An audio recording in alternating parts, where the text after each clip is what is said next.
Welcome to Capital OTB's Daily Report, brought to you by CapitalOTBBet.com. Take advantage of the sign-up bonus now and have your Capital OTB Bet account all set and ready to go for the Preakness. Don't want to miss out on the Triple Crown action and all the benefits that come with a Capital OTB Bet account. Check the website for sign-up information, CapitalOTB.com. I'm Seth Merrill. This is the Daily Report for Thursday, May 13th, 2021. Let's start things out with a trivia question. And how more pertinent can we get than to ask, over the past 10 runnings, how many Derby winners have followed up with a win in the Preakness? So from 2011 to 2020, how many Derby winners went on to win the Preakness? That's today's trivia question. We'll have the answer a little bit later on. Right now, however, let's get started with the Daily Report for Thursday, May 13th. We'll start things out. Maryland Racing was on the backstretch over the past couple of mornings, caught up with Steve Asmussen. He talked about Midnight Bourbon coming out of a sixth-place finish in the Derby. Certainly they thought that horse may go up and show some speed, and it's kind of interesting. Asmussen kind of has the mindset of a bettor when asked how that might play out coming up in the Preakness. He kind of has the dark cloud over his head, the thinking of a real bettor that, yeah, we'll probably get the trip we want this time, but they'll go out and really push us on the front end and it won't work out, after he was expected to go to the front end in the Derby, and it didn't work out that way. So he comes out of a sixth place finish in the Derby. Midnight Bourbon comes back in a couple of weeks' time to step into the gate on Saturday in the Preakness. Asmussen also talks about his contender in the Black-Eyed Susan, Willful Woman. So here from the Pimlico backstretch, brought to you by Maryland Racing, Steve Asmussen. Pleased to be joined by Steve Asmussen. Let's start with Midnight Bourbon, who went out this morning. Very spirited horse, as we've all come to know. How did he do? As you mentioned, very love to see his energy level and stuff. Very exciting. Joked with Ron Winchell and Fisk just a few days off of our disappointing Derby. We're silly enough to think we've got a shot again, but the horse gives you great indications. He's very physical, as you mentioned, and doing very well right now. You schooled him in the paddock several times leading up to the Derby as he was really kind of feeling his oats. Is that the plan this week? What's the plan to kind of keep him a little bit under wraps? Well, it won't be near as intense, obviously, because he has experienced the crowds of the Derby. This year's crop, during their whole 2-year-old year being with the COVID restrictions, just hadn't seen people, no fans at the racetrack, and then for that all to be put on him at once was, as he became quite a handful, to say the least. I understand you're going to be walking him over too? Well, I enjoyed it so much for the Derby, I would like to do it again, just simply being selfish. Now, he did have a little bit of a trip in the Derby. He's typically forwardly placed. Do you expect him to be a little bit more forward this time? Well, as the Derby worked out and stuff, it would have been where to be. I'm sure we'll break well and run off, and they'll go too fast this time, but, that's horse race. You also had Willful Woman hit the track today for the Black-Eyed Susan. How about her? How's she doing? She's a lovely filly. I mean, she just looks beautiful on the racetrack. I thought she went over it perfectly this morning. She's the little sister of Mary. We had Ever So Clever, and they're very similar, so we're excited about giving her an opportunity in a race like the Black-Eyed Susan. She's so elegant in the way that she moves. And tell me how it is to train her. Yeah, just like you said, she's very sweet around the barn and stuff. And you put her out on the racetrack, she covers a lot of ground.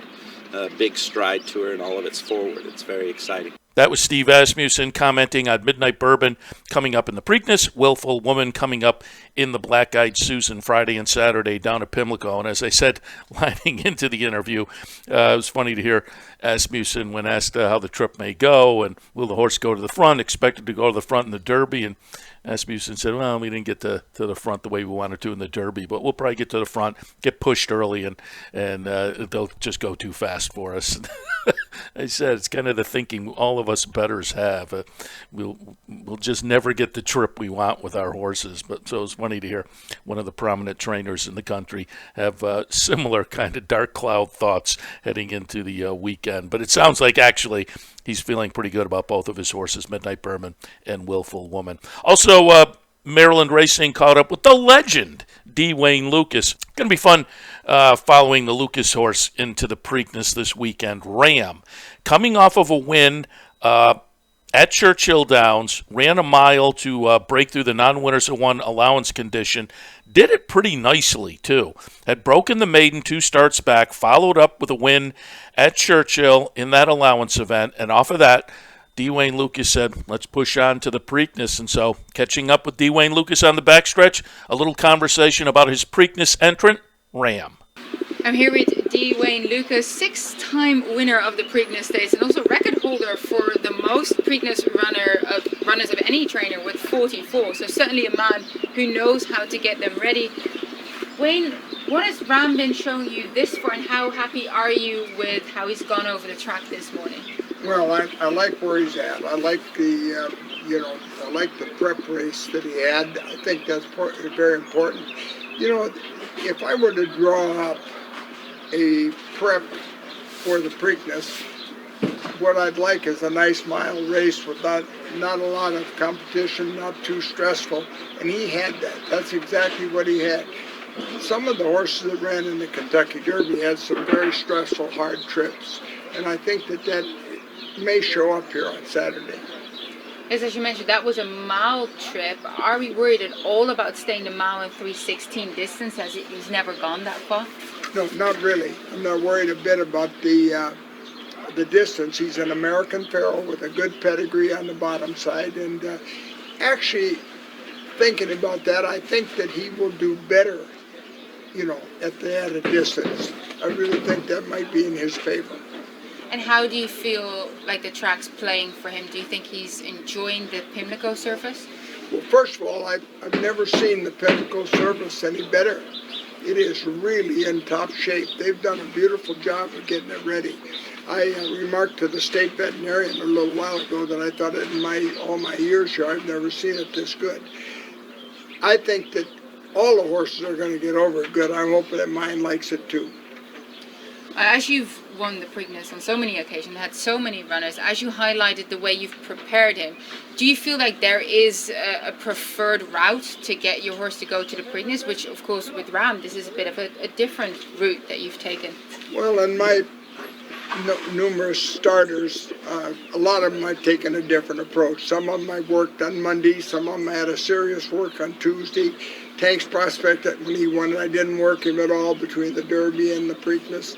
So I think it's a matter as a trainer of reading your horse and knowing what he wants.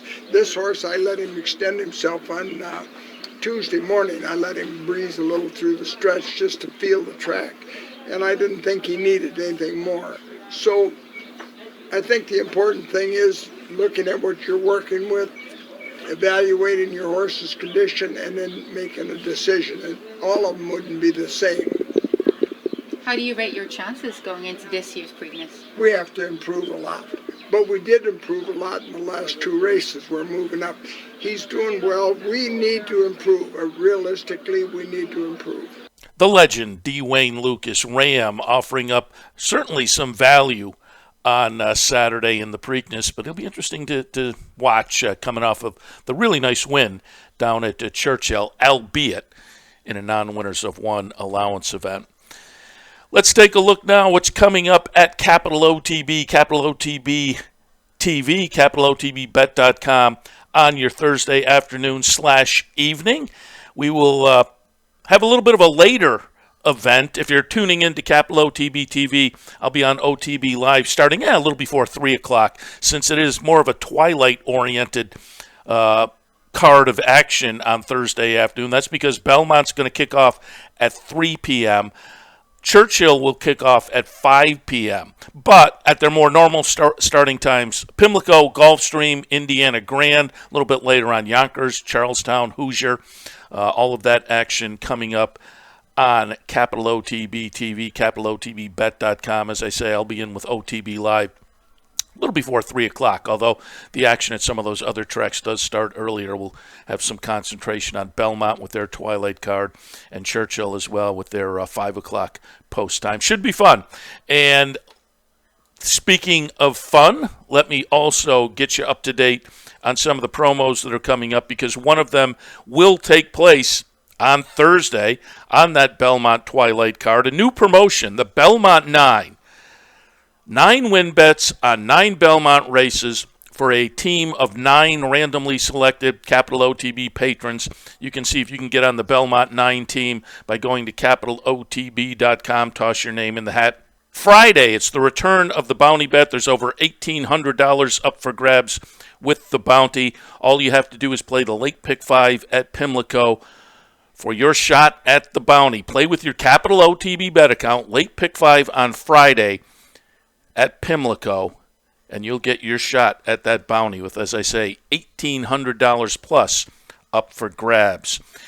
There's an OTB live bankroll at the Clubhouse Racebook on Saturday, focusing on some Preakness card action, but maybe we'll go off of in other directions as well. We have $750 we'll be playing on behalf of the bankroll team at the Clubhouse on Saturday. If you want to participate there, swing by the Racebook, Clubhouse Racebook on Central Avenue in Albany on Saturday. Put your name in the hat.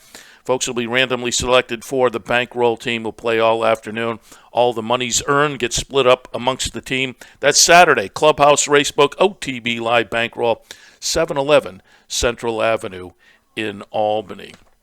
So there are some of the events, the fun and events coming up on this Preakness weekend, and looking forward to it. Pimlico, the cards are drawn. You can pull up your PPs. Really, really nice stakes action on their big weekend in Maryland, featuring obviously the Preakness and the Black-Eyed Susan, but great undercard stakes as well. Really looking forward to it.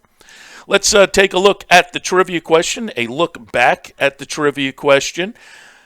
Over the past 10 runnings, that's 2011 to 2020, how many Derby winners have gone on to win the Preakness? How many Derby winners have gone on to win the Preakness over the last 10 runnings? Well, here's the stretch run of one of those horses that got it done. Maybe that'll jog your memory a little bit. California Chrome comes into the final furlong with a two-length lead. Right on Furlan on the outside is trying to catch him. California Chrome reaching for the wire. Another 16 on the outside, right on Furlan, can't get him. California Chrome has won the Preakness. California Chrome 2014, a winner of both the Derby and the Preakness. A couple years earlier, I'll Have Another, also took the Derby and the Preakness in 2012.